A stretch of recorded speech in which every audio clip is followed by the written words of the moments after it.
kita berjumpa lagi dalam renungan harian kita bersama saya Suster Petronella Karo PCC. Hari ini hari Selasa tanggal 29 Agustus, hari biasa pekan ke-21, peringatan wajib wafatnya Santo Yohanes Pembaptis. Bacaan yang akan kita renungkan diambil dari Injil Markus bab 6 ayat 17 sampai ayat 29. Sebab memang Herodeslah yang menyuruh orang menangkap Yohanes dan membelenggunya di penjara berhubung dengan peristiwa Herodias istri Filipus saudaranya, karena Herodes telah mengambilnya sebagai istri. Karena Yohanes pernah menegur Herodes, "Tidak halal engkau mengambil istri saudaramu." Karena itu Herodias menaruh dendam pada Yohanes dan bermaksud untuk membunuh dia, tetapi tidak dapat, sebab Herodes segan akan Yohanes, karena ia tahu bahwa Yohanes adalah orang yang benar dan suci. Jadi ia melindunginya. Tetapi apabila ia mendengarkan Yohanes, hatinya selalu terombang-ambing. Namun ia merasa senang juga mendengarkan dia. Akhirnya tiba juga kesempatan yang baik bagi Herodias, ketika Herodes pada hari ulang tahunnya mengadakan perjamuan untuk pembesar-pembesarnya, perwira-perwiranya, dan orang-orang terkemuka di Galilea. Pada waktu itu anak perempuan Herodes tampil lalu menari, dan ia menyukakan hati Herodes dan tamu-tamunya. Raja berkata kepada gadis itu, "Minta daripadaku apa saja yang kau ingini, maka akan kuberikan kepadamu." Lalu bersumpah kepadanya, "Apa saja yang kau minta akan kuberikan kepadamu, sekalipun setengah dari kerajaan." Anak itu pergi dan menanyakan ibunya apa yang harus kuminta. Jawabnya, "Kepala Yohanes Pembaptis." Maka cepat-cepat ia pergi kepada raja dan meminta, "Aku mau supaya sekarang juga engkau berikan kepadaku kepala Yohanes Pembaptis di sebuah talam." Lalu sangat sedihlah hati raja, tetapi karena sumpahnya dan karena tamu-tamunya ia tidak mau menolaknya.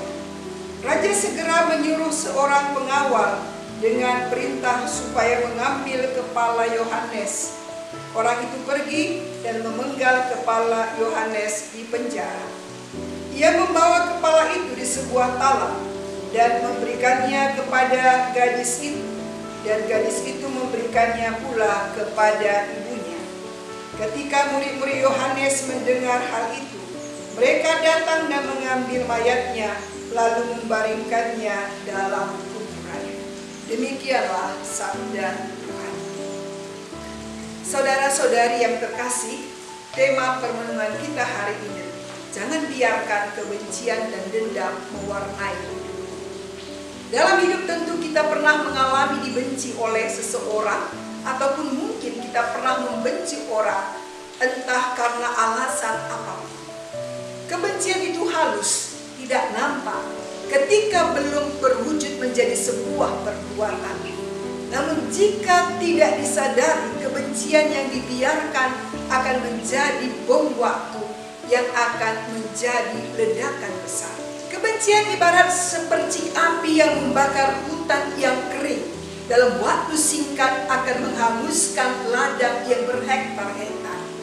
Kebencian yang muncul dalam diri tanpa sadar akan memunculkan kemarahan ataupun rasa dendam yang kemudian melampiaskannya dalam perbuatan yang tidak hanya merugikan orang lain, tapi juga merugikan dirinya sendiri. Demikian dalam bacaan yang kita dengar, di mana kebencian membuat Yohanes harus mati. Hari ini gereja memperingati wafatnya Yohanes Pembaptis. Yohanes Pembaptis seorang utusan Tuhan yang berseru-seru di padang gurun untuk mempersiapkan dan meluruskan jalan bagi kedatangannya. Yohanes Pembaptis menyerukan pertobatan dan pengampunan dosa. Suatu ketika Yohanes menegur Herodes. Teguran yang dia sampaikan kepada Herodes karena mengambil Herodias, istri saudaranya, menjadi istrinya. Karena tegurannya, Herodes menaruh dendam pada Yohanes dan bermaksud untuk membunuh dia. Tetapi tidak dapat, sebab Herodes segan akan Yohanes karena ia tahu bahwa Yohanes adalah orang yang benar dan suci. Namun setiap mendengar Yohanes, hatinya selalu terombang-ambing gelisah. Ketika Herodes mengadakan pesta, putri Herodias menari dan menyukakan hati Herodes dan tamu-tamunya. Maka Herodes berjanji akan memberikan hadiah apa saja yang diminta putri Herodias. Lalu Herodias menyuruh anaknya untuk meminta kepala Yohanes Pembaptis. Demi sumpah dan karena tamu-tamunya, Herodes mengabulkan permintaannya dengan memberikan kepala Yohanes Pembaptis. Demikian dahsyatnya dampak kebencian yang telah dialami oleh Yohanes karena dendam dan karena sebuah pengungkapan kebenaran.